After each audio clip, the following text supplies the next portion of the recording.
जुमे की नमाज शुरू होने से ठीक पहले बरेली के दरगाह आला हजरत से बड़ा बयान जारी हुआ है। बरेली में कल यानी 4 अक्टूबर को 11वीं शरीफ का जुलूस निकलना था, जिसे अब रद्द कर दिया गया है। दरगाह आला हजरत की तरफ से मुसलमानों से अपील की गई है कि वो नमाज पढ़कर सीधे अपने घरों में जाएं, किसी भी तरीके का प्रदर्शन ना करें।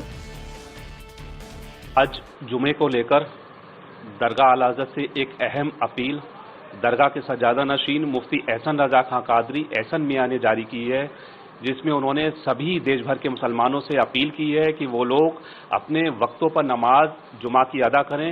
इसके बाद किसी भी खुराफाती तत्व के बहकावे में आए अमन और शांति के साथ नमाज अदा करें और इसके बाद अपने अपने घरों को जाएं। एक 11वीं शरीफ का जुलूस बरेली से 4 अक्टूबर को निकलना प्रस्तावित था।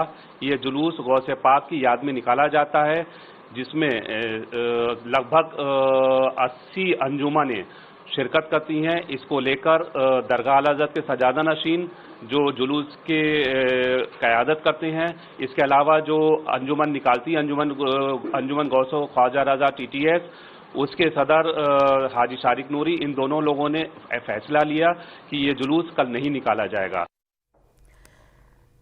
आपको बता दें कि मौलाना इब्राहिम हुसैन ने भी मुसलमानों से अपील की है। उन्होंने कहा है कि आई लव मोहम्मद के नाम पर फसाद ना करें, पैगंबर के नाम का गलत इस्तेमाल ना करें, शांतिपूर्ण ढंग से जुमे की नमाज अदा करें।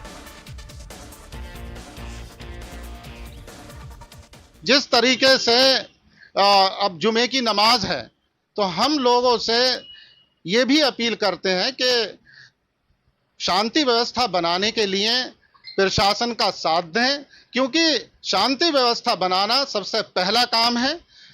जिस तरह से आई लव मोहम्मद सल्लल्लाहु अलैहि वसल्लम और नाराए तकबीर के नारों को लेकर के पिछले दिनों में रोड पे आकर के तनाव बढ़ा और हिंसाएं हुई, तो मेरा मानना यह है कि किसी की भी ताकत का, किसी नाम का इस्तेमाल अगर गलत तरीके से हो रहा है तो ये एक फितना होता है और इसकी इस्लाम में बिल्कुल इजाजत नहीं है।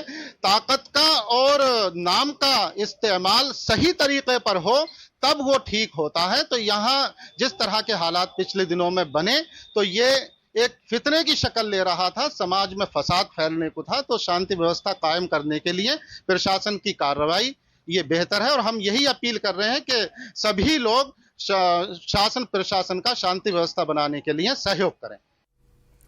अब देखिए, जुमे की नमाज से पहले मौलानाओं की तरफ से अमन की अपील की जा रही है, तो उधर ओवैसी ने आई लव मोहम्मद को लेकर योगी और मोदी पर हमला बोला।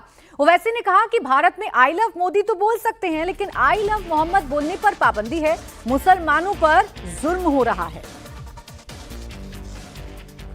इस देश में आई लव मोदी बोल सकते, बट आई लव मोहम्मद सल्लल्लाहु अलैहि वसल्लम नहीं बोल सकते।